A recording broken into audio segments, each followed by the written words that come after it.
কিভাবে তুই এক দিলে 4 পাখি মারতে যাচ্ছিস? এমন একটা মেয়ের সাথে প্রেম করবো, পাশে বাসা তোর ছিলি, ওর বাবা টপ বিজনেসম্যান, মানে টাকাই টাকা। 2 ওর চেহারা মাশাআল্লাহ। 3 কত ক্লাসে ফার্স্ট গার্ল, নিশ্চিত বিসিএস ক্যাডার। প্রতিদিন কালো জামা পরে বিকালে রাস্তায় হাঁটতে বের হয়। যেভাবেই হোক ওর আগে আমাকে প্রপোজ করতে হবে।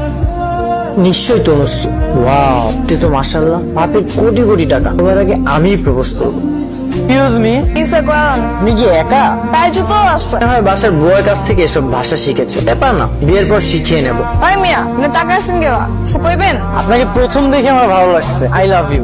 নাম কি? আমার নাম মিরাজ, বাবার নাম করিম, দাদার নাম রহিম। পয়সা হয়েছে? এখন কাগজ লেখা দেন। চলো তোমার আব্বুর কাছে, এক দিলে 4 পাখি। আহ, বাদ দাও, বলে একটা সিগারেট লেও তো। তুমি না রূপে গুণে সরস্বতী। আমার কি সরস্বতীর গুণ আছে? এলাকার টপ গুণটি। মানে কি তনুশ্রী? আমি আরোহী, কুখ্যাত সন্ত্রাস। প্রেম ক্যান্সেল। প্রপোজ করেন মজা শুরু করছিস? সব বারোটা লিখে নিছি। আমি একটা কল করে আসি। ঠিক আছে, শ্বশুর একবার ফোন করে কয়ে দাও তুমি বৌমা পায়ে গেছো।